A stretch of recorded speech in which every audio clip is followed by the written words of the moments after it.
Hello, welcome to my channel, Rise of Edge Crusher. In this video, I'll be showing the practice exercises I've come up with that I feel have helped me improve the most with Genji's mechanics. Genji's kit is primarily built around his Swift Strike ability. The ability to land your shurikens is obviously important, but it's only secondary. Therefore, before you can do anything else with Genji, you need to be comfortable using his Swift Strike effectively. That is why I recommend that the first thing to do as a player learning Genji is to go into a custom game, set the Swift Strike cooldown to 0, and practice doing an immediately 180-degree turn after a Swift Strike to dash again. Do this as slow as you need to at first. Make sure you're lining up a perfect 180. As you become more and more comfortable with the movement, you can do it faster.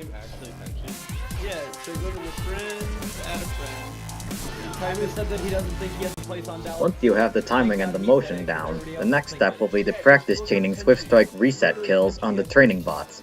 Start with the stationary bots. Get them down to low health, Swift Strike to kill the first bot, then immediately Swift Strike again to kill the second. After this, you'll try it on the moving bots. Make sure that they are all 50 HP or lower.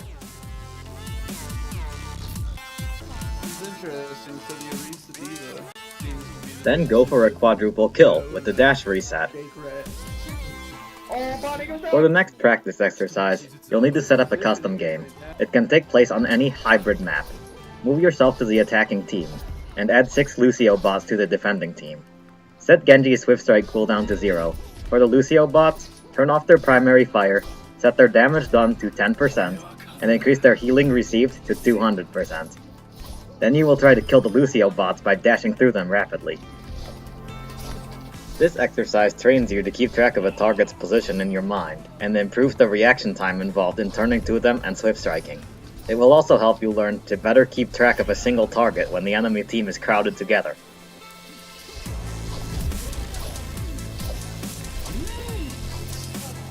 Now that you're well practiced in using Genji's Swift Strike, we're going to work on combining it with his melee. Go into the practice range, Swift Strike to a training bot, and immediately follow up with a melee. To do this combo, you'll need to angle your Swift Strike at the ground, so that you land either directly in front of, or directly behind the training bot, rather than going all the way through them for the full 15-meter distance of the Swift Strike. You should practice it both ways, dashing in front of them for an immediate melee, and dashing behind them for a 180-degree turn followed by a melee.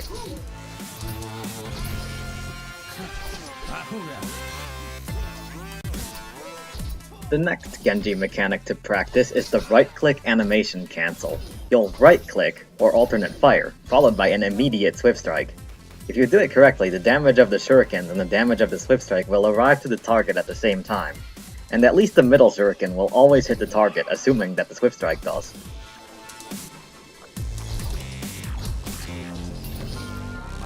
Is not complete.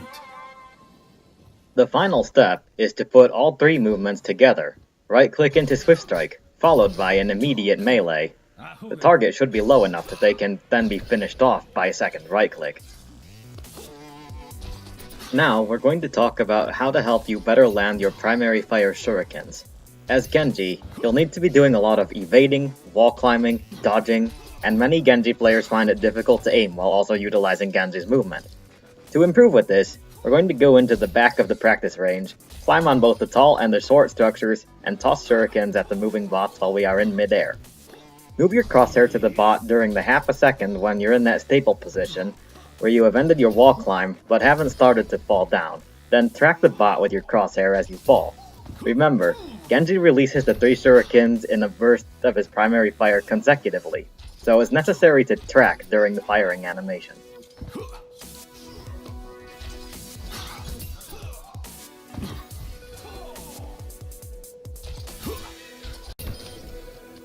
The final practice exercise I'll demonstrate will be evading a Winston as Genji. Having a friend 1v1 you as Winston will help you improve a great deal on combining Genji's aiming mechanics with his movement mechanics, as well as learning how to play around a major counter.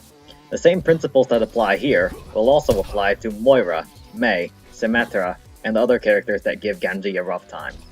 Notice how I keep high ground positioning. When the Winston uses his jump pack to come get me, I drop down. As soon as he drops down, I climb onto another high ground position.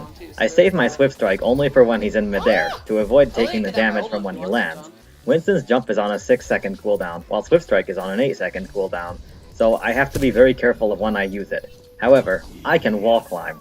He can't. Finally, here are 2 general tips that will help you improve your Genji mechanics.